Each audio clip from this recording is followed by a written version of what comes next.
संपूर्ण पृथ्वीवरती, हा प्रियानो, या संपूर्ण पृथ्वीवरती वासनेनं आपला बाजार मांडला आहे.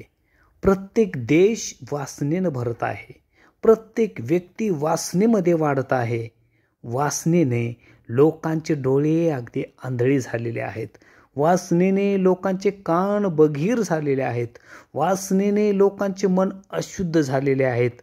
या वाईट दिवसामध्ये वाईटाला प्रतिकार करण्यासाठी परमेश्वराच्या जवळ या.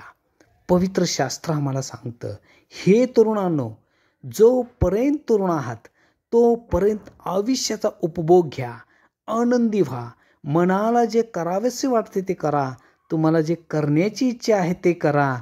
पण तुम्ही जे कराल त्यावरून देव तुमचा न्याय करेल. प्रभू येशू ख्रिस्त जो परमेश्वराचा पुत्र, तो देहामध्ये जन्माला आला, देहामध्ये क्रूसावरती मरण पावला आणि तिसऱ्या दिवशी तो पुन्हा जिवंत झाला आणि स्वर्गामध्ये घेतला गेला. जो प्रभू येशू ख्रिस्तावरती विश्वास ठेवतो तो देहामध्ये मेलेला आहे आणि आत्म्यामध्ये जिवंत झालेला आहे.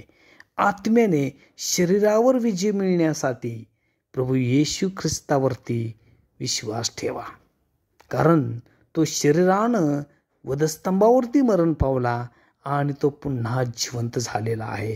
प्रभू येशूवरती विश्वास ठेवणारा आणि प्रभू येशूच्या वचनाने चालणारा प्रत्येक व्यक्ती शारीरिक जीवनावरती विजयी होऊ शकतो, कारण तो आत्मिक झालेला आहे. आत्म्याने शरीराच्या कर्माला मारू शकतो.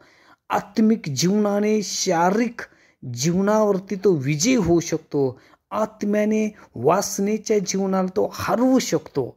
आणि म्हणूनच प्रभू येशूवरती विश्वास ठेवा, कारण प्रभू येशू ख्रिस्ताचं राज्य हे आत्मिक राज्य आहे. प्रभू येशू ख्रिस्ताची जे लोक आहेत ते आत्मिक लोक आहेत. प्रभू येशू ख्रिस्त हा संपूर्ण जगामध्ये शुद्ध आणि पवित्र मंडळी तयार करत आहे. तुम्ही देवाचे पवित्र लोक, देवाचे आत्मिक लोक येशू ख्रिस्ताच्या द्वारे बनलेला आहात, म्हणून त्या पवित्र मंडळीमध्ये सहभागी व्हा.